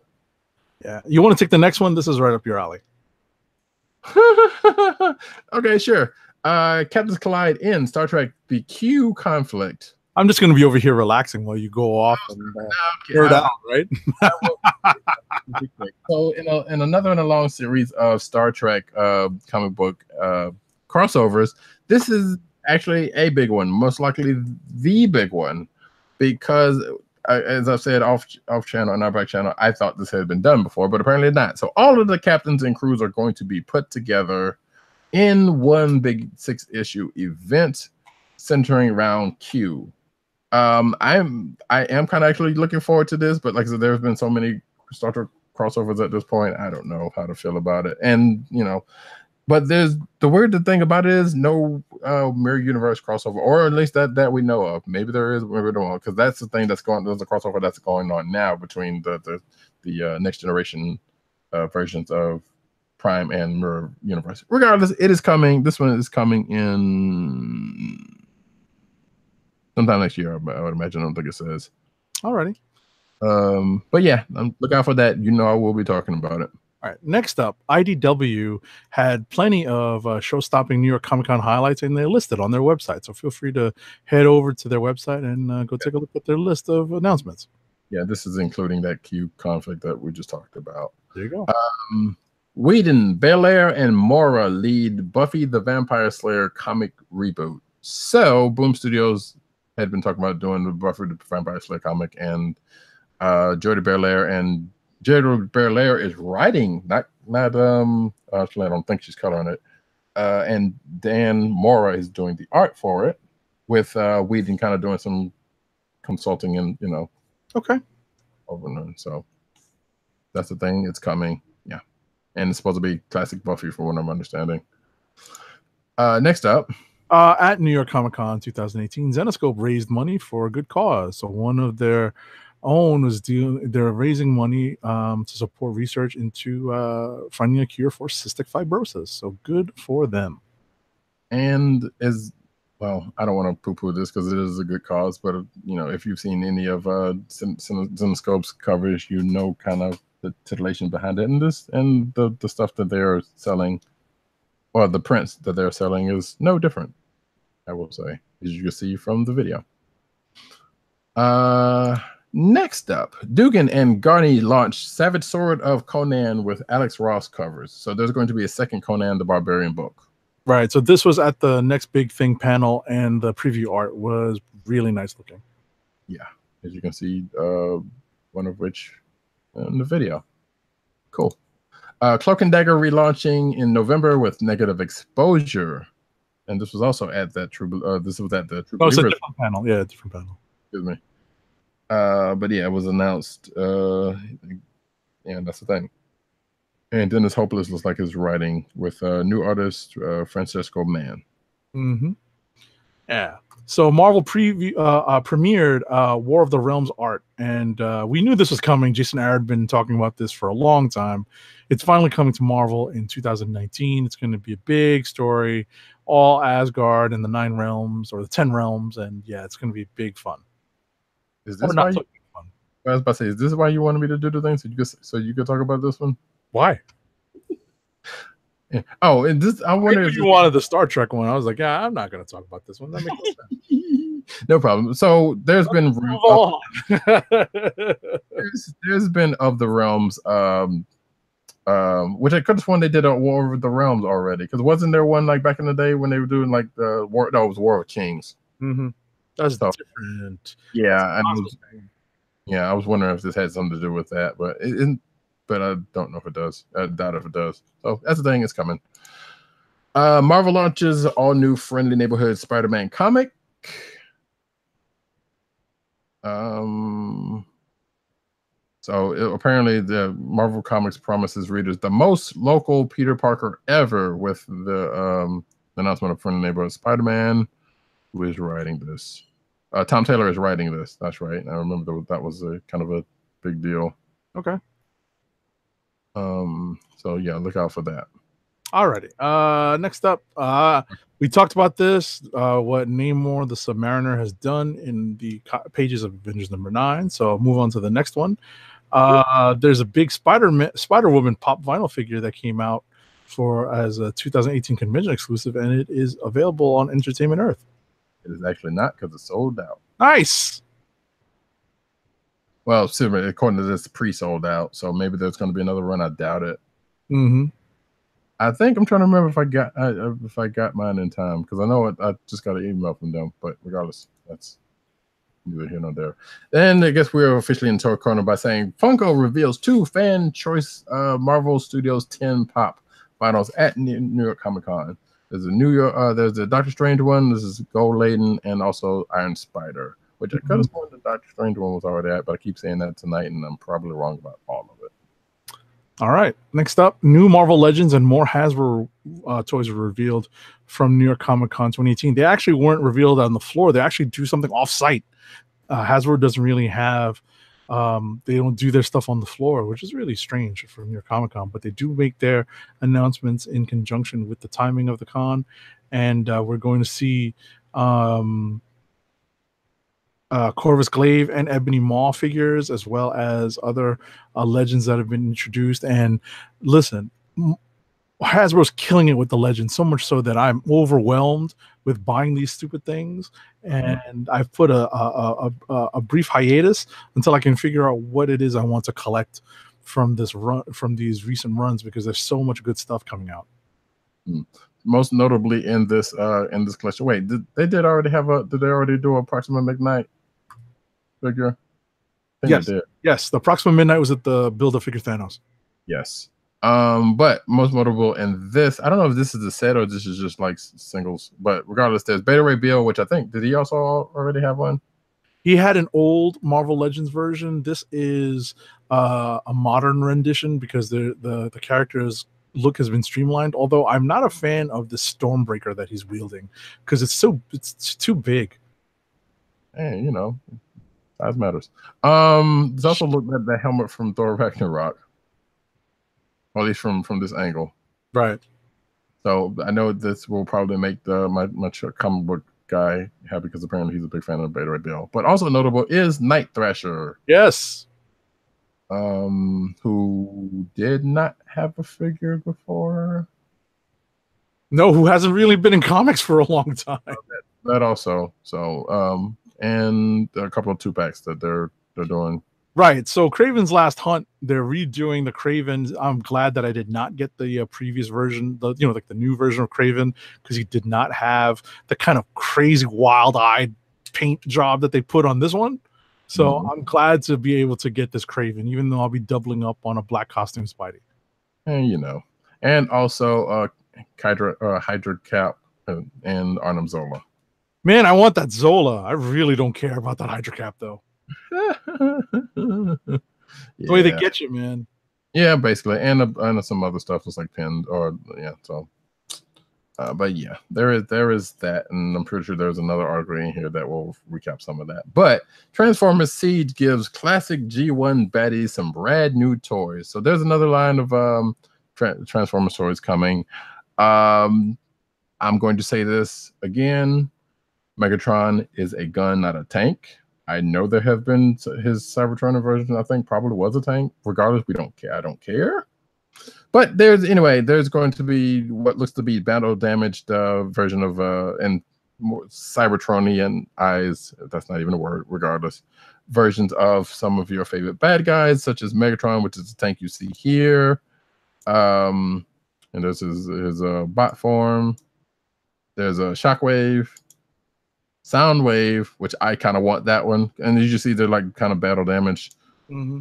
There's his Shockwave again, yada yada yada. So that's coming in early 2019. I kind of want that Soundwave. They didn't show his transformation, but I mean it's Soundwave. If he doesn't turn into a boombox, there's something terribly wrong. Okay, but I think there's also Refractor, Soundwave, Starscream, which is apparently the Cybertron version of Starscream, not the Earth Jet version. So I'm not sure. And I can't remember Soundwave's version. I think he turned into like a lamppost or something from what I remember from that first episode. I don't know. So regardless, we'll see how that turns out when that comes next year. All righty. DC Comics Revoltech Deathstroke has been unveiled. So Revoltech has been putting out some cool comic book based figures, and their latest one is Deathstroke the Terminator. And you can see them right there. Cool. DC and Funko revealed DC Primal Age, including a comic by Marv Wolfman. So there's going to be some figures, as you can see on the screen, based on the Primal Age. I guess that is a comic that Marv Wolfman is doing, which is their retro barbarian fantasy themed line. Barbarian, Joker, which is weird, and of course Batman and Wonder Woman. Right. Alrighty. Next up. I hate auto-loading videos. What was that? Yeah. Alrighty. Next up, Doctor Who Barbie doll. There's a Doctor Who Barbie doll because the latest Doctor is a female. Is inspired by Jodie Whittaker. Yes. And I heard she did pretty good on the first episode that just came out, but even if the episode itself wasn't great. So look forward to that. Hey, you know what? Might as well. Better than an actual Barbie doll. I don't know. I'm not the target market for it, but hey, Dr. Hugh was a big thing. Why not give her a figure? 97 photos of the coolest toys and collectibles at NYCC 2018, and that's just a whole bunch of them. You can go check that out, including some, Dakota Buki 90s X-Men run and a whole bunch of other stuff, which I won't go into. Alrighty. Next up, Telltale's The Walking Dead video game will be finished by another company because of Telltale downsizing to the point of no return. Yeah, well, basically it was a downsizing that ended up with them basically killing the studio, presumably, and some shenanigans from people at the top. We talked about this a little bit last week in relation to something else that happened, which had nothing to do with it. But nevertheless, it is a thing, and it's kind of sad because that's stupid. Instead of doing right by the people that work hard, making the thing, they just decided to close up shop and close off everybody and do stupid stuff. Anyway, Megatronus comes to Kabam's Transformers Forged to Fight, which is a mobile game. I believe it's a Transformers fighting game. I don't remember playing it too much of it, but I remember seeing it. So apparently, this is a version of Megatron that they're putting into the game of one of the 13 primes, which may or may not have something to do with that whole Prime series that's going on Machinima, but I don't even know because I haven't watched any of it. Alrighty. And finally, I might have a voice for our last ad read. We'll see. Actually, one more after this that you might. Oh, no! There's more? Is there spillover somewhere? Well, it's a variant cover, which you may or may not be interested in. So, finally, our next to last story. Star Wars Project Porg mixed reality experiment has been announced. So porgs, and more porgs. Yep. The fluffy creatures first seen in Star Wars Last Jedi and eaten by Chewbacca are back again, this time in mixed reality with our latest immersive experiment, Star Wars, the Project Porg. So you need to, feed them like Tamagotchi, apparently, and then teach them how to maneuver real-world environments with care instructions from C-3PO, always getting in the way. And so this debuting this week at Magic Leap's Leap Conference, which will share first look at the experimental demo on the show floor. Yep. Oh, more VR stuff. Cool. And last but not least, Marvel celebrates Fantastic Four wedding with villain variant covers. So, which you can see. Doom. It's from Amazing Spider-Man. Doom. There we go. We won't go through all of these, but Super Skrull from Avengers. And what's funny is that at the next big thing panel, Slott obviously said after this whole FF stuff gets squared away, obviously the big next storyline is going to be Doom. Yes, of course, because got to. Namor with the wedding special, which I want to call back to Fantastic Four #2 and amusing thing between Reed and Sue being out there in the world, but I'm not going to do it this night because speaking of Namor, there's Thundra, Infinity Wars, Punisher. Is that Space Punisher? Huh. Here's a person we hadn't seen in a while. Diablo. Yeah. He hasn't appeared in Fantastic Four in a long time. Right. There's early 2000s. Dragon. Wait, isn't he with the FF? Ooh, Dragon Man? Yeah. Yeah. Well, he's in the Future Foundation. That's what I'm saying. Yeah, that's the old version. Yeah, I know. Molecule Man, who he also is with the FF. Yes, who may or may not be dead. Also, right. It's Molecule Man. Who knows? Oh shoot, the Red Ghost. Yep, Red Ghost and Terrax. Terrax. Oh man, there's another name. Well, he's shown up in the last year or so. Well, he gets killed. There's some Heralds of Galactus that are more powerful than others, so some of them get kind of shuffled away to be cannon fodder later. Yeah, basically, and Terex was one of them. So, yep. But that, folks, is the end of the news. So before we close out the show, we have our last ad read of the night. So our last ad read of the night is for, I'm not going to do a voice, I'm in a hurry. Blue Apron's meal delivery service. Blue Apron, fresh ingredients and incredible recipes delivered weekly to your door. Skip the grocery store and make incredible meals at home with Blue Apron, always shipped free right to your home. And now the listeners of the KLIQ Nation's Comic Book Chronicles can get $30 off your first Blue Apron order. To place your first order with $30 off and to help keep our show free for you, go to our network website at cspn.us. That's cspn.us. Then click on the Keep Our Podcasts free link at the top of the page. From there, scroll down to the Blue Apron link and sign up for your first order. Blue Apron through cspn.us. Do it today. That brings us to the close of another fine episode of this. We will be back next week, as we tend to do. For myself, Radicat at Radicat on News and News Nerds Need on Twitter. News Nerds Need, well, not .com. Well, I do have .com, but it's going somewhere. Regardless, the Reddit and the Twitter thing, and CB Caps on Instagram. Agent 70 on Agent _70 on Twitter and Instagram. PCN _dirt on Twitter, PopCultureNet and PopCulture.com. I need comics.com. That's right. Tim DOGG98 on Twitter, CB Cron on Twitter, and the KLIQ Nation. That's DKLIQ NATION. TheClickNation.com, and of course check him out over on CBR Comic Book Resources.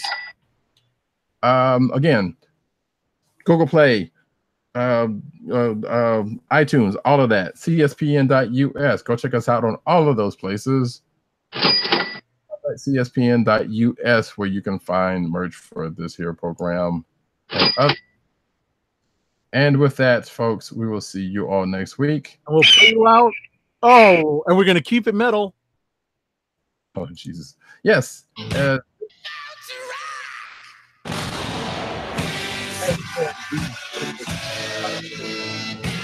Y'all out. Peace.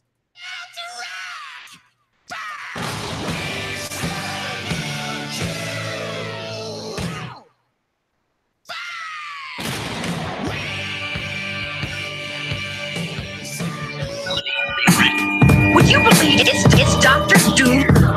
What's on your evil mind? Hold your insulting tongue and mark my words well. How about this rumor that you are really hired, Mr. Stark?